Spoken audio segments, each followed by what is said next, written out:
Hi hello friends, welcome to Cinikural channel. இன்னைக்கு ஒரு 5 minutes உங்ககிட்ட இருந்துச்சுன்னா ஹெட்செட்டை மாட்டிட்டு வாங்க. நான் உங்களை இந்த ஸ்டோரிக்குள்ள கூட்டிட்டு போறேன். தடயம்ங்கிற ஒரு வெப் சீரிஸ் இப்போ ரிலீஸ் ஆயிருக்கு ஓடிடியில். அதோட விமர்சனத்தை தான் பார்க்க போறோம். நவீன்குமார் பழனிவேல் இயக்கத்தில் சமுத்திரகனி ஸ்வேதா நடிப்பில் வெளிவந்துள்ள தடயம் த்ரில்லர் கிரைம் வெப் சீரிஸ் படம் தான் இப்ப பார்க்க போறோம். சமுத்திரகனி எஸ்ஐயாக இருந்தாலும் வேலையின் மீது எந்த ஒரு நாட்டமும் இல்லாம அடுத்த மாத வேலையை ரிசைன் செய்துவிட்டு செல்லலாம் என்ற மனநிலையில் தான் இருக்கிறார். அந்த நேரத்தில் அந்த ஸ்டேஷன் இன்ஸ்பெக்டராக ஸ்வேதா பொறுப்பேற்கிறார். அப்போது ஆந்திரா தமிழகம் எல்லையில் இருக்கும் இவர்கள் ஸ்டேஷன் சுற்றியுள்ள பகுதிகள் தொடர்ந்து கொலை நடந்து வருகிறது. கொலை செய்பவர்கள் புதிதாக திருமணமானவர்களை கொல்வதோடு தாலி, அர்ணாக்குடி மட்டும் எடுத்து செல்கின்றனர். வேறு பணம், நகை எதையுமே எடுக்காமல் இருப்பது இவர்கள் சைக்கோ என்ற மனநிலைக்கு போலீசார் வருகின்றனர். ஸ்வேதாவிற்கு இந்த கேஸ் வருது. ஆரம்பத்தில் சமுத்திரகனியை ஸ்வேதா திட்டினாலும் அவரின் கண்ணோட்டத்தையும் ஏன் இப்படி இருக்கிறார் என்பதையும் தெரிந்து கொண்டு இந்த கேஸை சமுத்திரகனி உதவியுடன் ஸ்வேதா எப்படி கண்டுபிடித்தார் என்பதை இந்த வெப் சீரிஸோட மீத கதை. மொத்தம் 6 எபிசோடுகளாக வெளிவந்துள்ள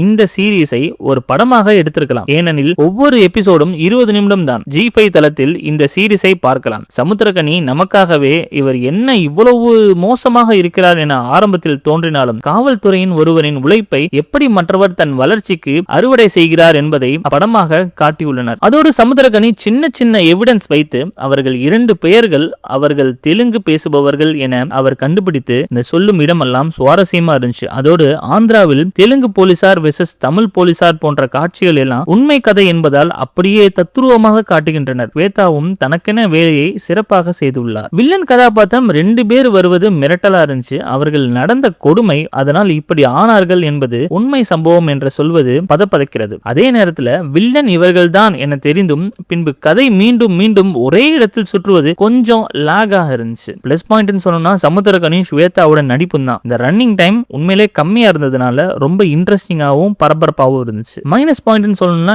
இந்த மாதிரி கதைக்களம் உண்மையிலே என்றாலும் அதை படமாகவும் சீரியஸாகவும் எடுக்கும்போது இந்த கிளைமேக்ஸ் வரைக்கும் பரபரப்பு இருக்க வேண்டும். அது கொஞ்சம் மிஸ்ஸிங்கா இருந்துச்சுன்னு சொல்லலாம். மொத்தத்துல தடயம் எட்ஜ் ஆஃப் த சீட்ல இல்ல என்றாலும் காவல்துறை யதார்த்த உலகை காட்டி இருக்கிறாங்க அப்படிங்கறத கண்டிப்பாக இந்த சீரிஸை நீங்க பார்க்கலாம். G5ல இந்த சீரிஸ் இருக்கு, தமிழ்ல இருக்கு, மல்டி லாங்குவேஜஸ் சீரிஸ் தான். சோ அதனால நீ என்ன லாங்குவேஜ்னாலுமே இந்த சீரிஸை பார்க்கலாம். தேங்க்ஸ் ஃபார் வாட்சிங் அவர் வீடியோ. Keep support. உங்களோட சப்போர்ட் நம்ம சேனலுக்கு கண்டிப்பா தேவை. 700 சப்ஸ்கிரைபர்ஸ்க்கு மேல நம்ம சேனலுக்கு வந்திருக்காங்க. ஸோ அது சீக்கிரமே ஒரு 1000 சப்ஸ்கிரைபர்ஸ் வரணும். ஸோ உங்களோட சப்போர்ட் கண்டிப்பா இந்த சினிகுரல் சேனலுக்கு கொடுங்க. ஷார்ட் டைம்ல ஒரு நல்ல ஒரு ஹைட் நம்ம சினிகுரல் சேனல் உயர்ந்திருக்கிறது பார்க்கறதுக்கு ரொம்ப சந்தோஷமா இருக்கு. இது எனக்கு ரொம்ப எனர்ஜியாவும் இருக்கு. ஸோ சப்ஸ்கிரைபர்ஸ் ஆன உங்களுக்கு ஏதாச்சும் ஒரு கிவ் அவே பண்ணலாம்னு ஒரு ஐடியால இருக்கேன். என்ன கிவ் அவே பண்ணலாம் அப்படிங்கிறது சப்ஸ்கிரைபர்ஸ் கிட்டே நான் கேட்க போறேன். என்ன மாதிரி பண்ணலாம் அப்படிங்கிறதுக்கு நீங்களே எனக்கு ஒரு ஐடியா கொடுங்க. கமெண்ட் பாக்ஸ்ல சொல்லுங்க. நன்றி, வணக்கம்.